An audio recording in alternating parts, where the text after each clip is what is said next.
those of you who are freshmen have never seen me or know who I am. What do you think is the main question that people like to ask me? How tall are you? Okay, I'm 7 feet tall. Okay, ooh, yeah. But I reached 6 feet when I was 9. Okay? I mean, I got as much snack time as I wanted to get. Because I just took it from everybody else's when I was 9 years old. But then from 6th grade to 7th grade, I went from 6'3" to 6'9" in 1 year. Okay? Yeah, basketball, you know. That was kind of fun. But anyway, enough of that. The biggest thing is that I'll have really, really interesting encounters with people. They'll come up to me and they'll ask me a bunch of questions. I don't really mind it. I'm a very, very open guy. But they'll ask me questions, about my family. They'll be like, how tall is your mom? How tall is your dad? What's wrong with you? They're trying to figure it out. They're like, there's something wrong with this guy. He's much bigger than everybody else. There's got to be a reason why. But sometimes I'll mess with them. They'll be like, do you have a tall family? I'm like, yeah, unfortunately, I do.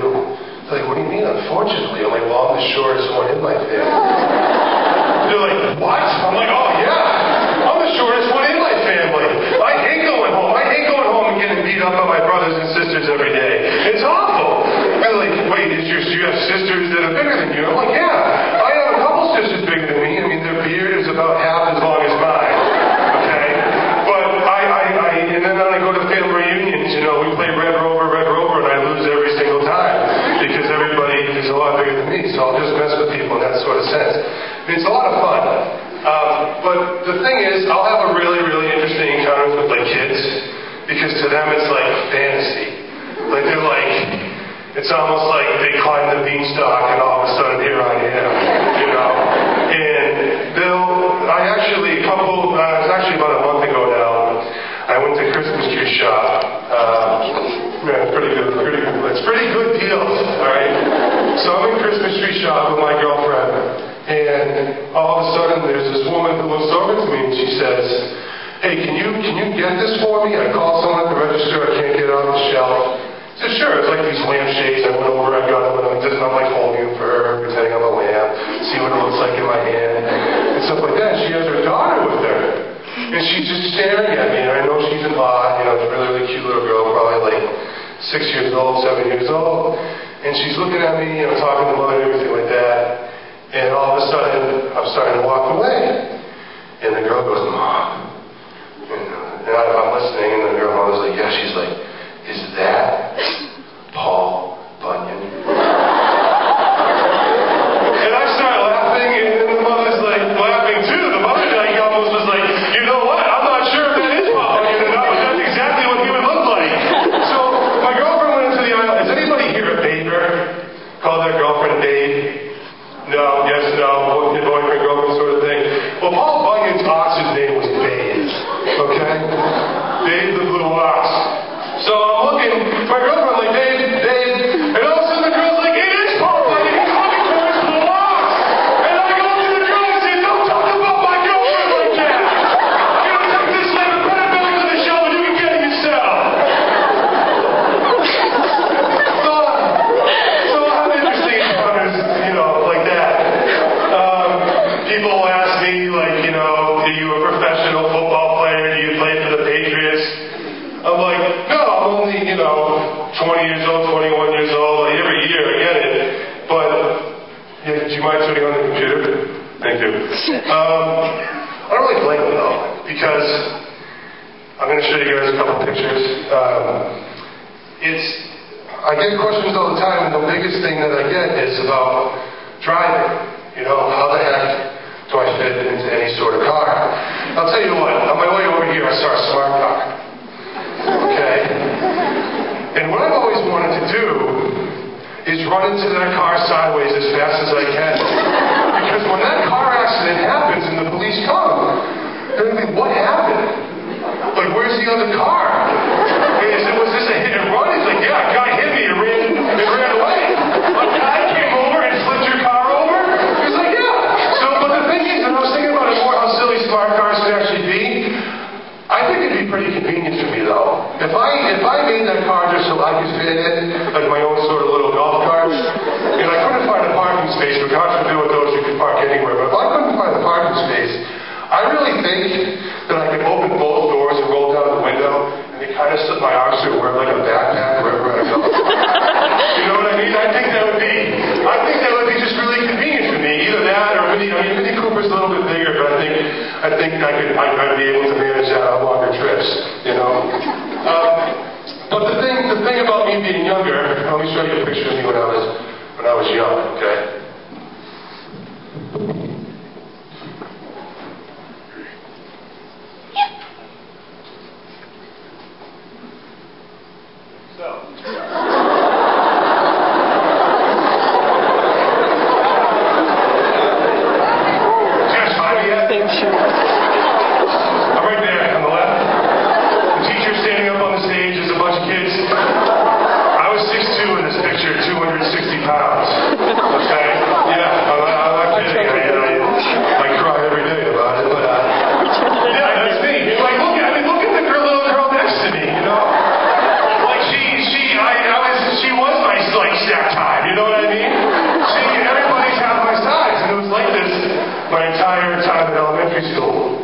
But one of the biggest things that happened that was very, very funny and very, very strange is when I hit puberty. Because I started shaving going into 6th grade. Okay? It was like peach fuzz, and then all of a sudden by 8th grade, like, boom! You know?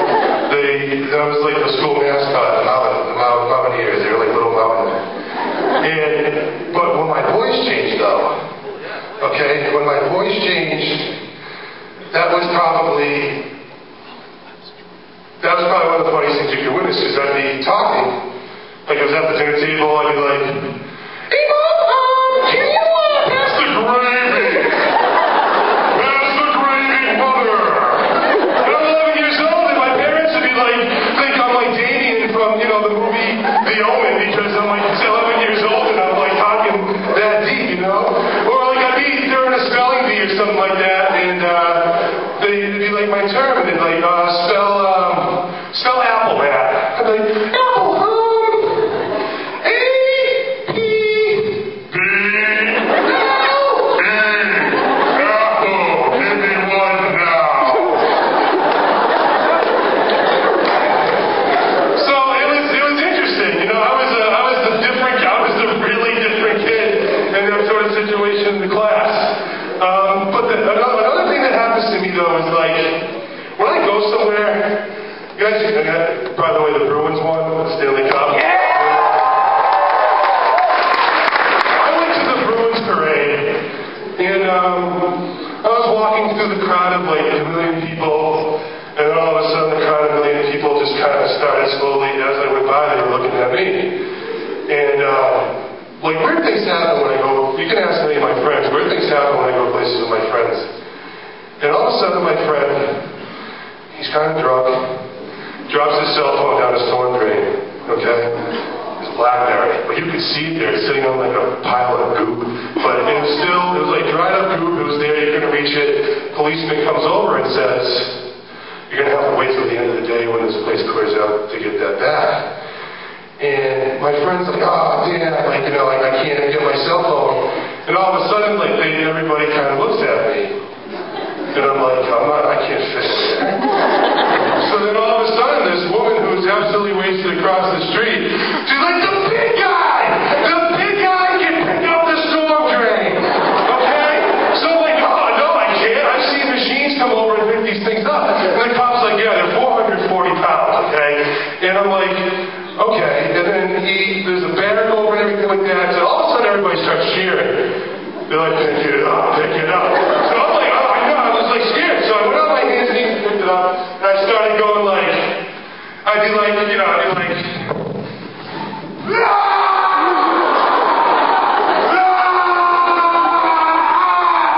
finally picked it up, and the whole place started going nuts, and in moments like that, I like to just kind of pretend I'm like, I don't know, I was just like he did, be like, I have the power! So different encounters like that happen all the time. But probably one of the most weirdest encounters I've ever had. Not have something to do with my size or anything like that. Anybody here take public buses, not these buses, but just like from Boston to New York, from New York to Boston. You guys ever heard of the Fung Wah bus? So I had won tickets to go see David Letterman last December, and I wanted a cheap way of getting to New York City. So I looked online, $15 each way to take this bus that goes from Chinatown, Boston to Chinatown, New York. So I'm like, okay. So I get on the bus, I'm with my girlfriend, Babe, and and we get on there. It's an interesting bus ride there. I went to the show and everything, but on the way back, I need the back seat. I need the back seat because I can't fit in between two seats, you know what I mean? So I get the back seat and put my legs out on the aisle. Okay? So I put my legs out on the aisle. There's two they were probably late high school teens. They looked at me and they were kind of disappointed I took the seat. And I'm with my girlfriend and I looked at her like, it was weird, and all of a sudden the bus started moving. And the two started really making out. Like, really making out. Okay? So we're driving, the lights are off, and all of a sudden, the girl starts pulling down the guy's pants. I know. So my girlfriend's like, this is disgusting. And I'm like, yeah, this is disgusting. And I'm watching and everything like that, and I'm not like watching much, but they're like 2 seats up. Then there's like a homeless guy sleeping because of the cheap bus ride back to Boston with his feet up on the seat with no shoes on, with the light on. There was a kid behind him reading a book, and this girl just starts, going down on her boyfriend right here on the bus. And it was like really uncomfortable, and it was just disgusting. And the bus ride, it was like a 4-hour bus ride because the bus drives in the left lane the entire time. And then it was over, and I just thought that was really rude, really weird. I said, I wonder if I'll ever see anything like that happen again. 10 days later, I decided to take a bus. Not Fung Wah, this is Peter Pan. This is an upgrade from Fung Wah. I'm like, no, that shit's not going to happen on this bus. Peter Pan has Wi-Fi. Fung Wah has sex. Okay? So, I get on Peter Pan. I stop in Springfield on the way to visit my girlfriend on winter break. And then this couple gets on and looks at me, and they see I'm in the back seat. And they give me a funny look, and they're like, oh. So they sit in the seat in front of the bathrooms. So I'm sitting there listening to my iPod. And all of a sudden the girl, she's sitting in her seat, she puts her purse on her lap and makes like a barrier. And all of a sudden they start making out. And I'm like, no. I said, no way. There is no way that this is going to happen again. It happened again, but it was back and forth. Okay? So I'm sitting there listening to my iPod, okay? Not looking, it's just disgusting. And all of a sudden this song gets on my iPod, okay?